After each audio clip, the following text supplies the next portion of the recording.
చంద్రబాబు నాయుడు గారు అసలు నేను మిమ్మల్ని తిడదామని అనుకోవట్లేదు. కానీ ఇప్పుడు మీరు ఇచ్చిన స్టేట్మెంటు నా బ్లడ్ బాయిల్ అయిపోతుంది. దేవుడు మిమ్మల్ని క్షమించడు. స్టీల్ ప్లాంట్ విషయంలో మీరు కాంప్రమైజ్ అయిపోయి 1,00,000 కోట్లు తీసుకున్నారా? 50,000 కోట్లు తీసుకున్నారా? ఎంతకి కాంప్రమైజ్ అయ్యారని అడుగుతున్నా. ఇప్పుడు మీరు అంటుంది ఏంటి?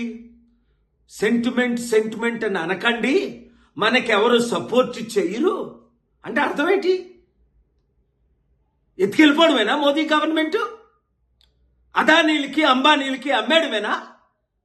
8,00,000 కోట్ల విలువైన స్టీల్ ప్లాంట్ని మీ 3 పార్టీలు అమ్మిస్తే ఏప్రిల్ 25ని ఏపీ హైకోర్టుకి వెళ్ళి జడ్జి శేషయ్య గారు ముందు ఆర్గ్యూ చేసి స్టేటస్ కో తీసుకొచ్చాను అమ్మకుంటా.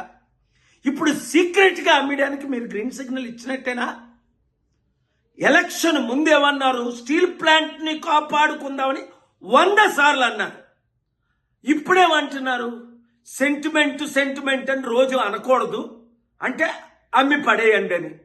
మీకు వస్తున్న లాభం ఏంటి? ప్రజలు ప్రశ్నిస్తున్నది. మీకు ఎంత డీల్ సెటిల్ అయింది? ఒక్క స్టీల్ ప్లాంట్ ఆదాయమే మన ఆంధ్రప్రదేశ్ అప్పుని 10 సంవత్సరాల్లో తీర్చుతుంది. లేదా అమ్మేద్దామా? 8,00,000 కోట్లు నేను బేరం పెడతాను. 33,000 ఎకరాలు మొత్తం, ఎకరం 30 కోట్లు, 9,00,000 కోట్లు విలువైనది. ఏంటిది? మీరు ఇంత కాంప్రమైజ్ అయిపోతారా? ఈ వయసులో మీ డబ్బుడు అమ్ముడుపోయారా? లేదా జైల్లో పెడతారని అమ్ముడుపోయారా? లేదా మీ కొడుకు మంచి భవిష్యత్తు ఇద్దామని అమ్ముడుపోయారా? లేదా ఏడి పవన్ కళ్యాణ్ ఏం చేస్తున్నారు? ఎంతకాలం మా విశాఖ ప్రజల్ని మీరు మోసం చేస్తారు? అంటే విశాఖపట్నాన్ని ప్రేమ లేక, మీరు రాయలసీమలో పుట్టి పెరిగినందుక? నాకు ఊహకు అతీతంగా ఉంది.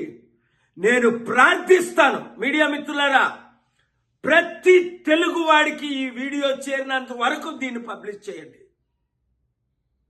వైరల్ చేయండి. చాలా సీరియస్ అయిపోయింది.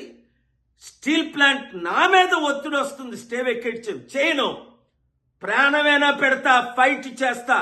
ప్రత్యేక హోదా తెచ్చుకుందాం, స్టీల్ ప్లాంట్ ని కాపాడుకుందాం, ఆంధ్రప్రదేశ్ని, తెలుగు సత్తాని, తెలంగాణ మొత్తం ఏకమైపోదాం.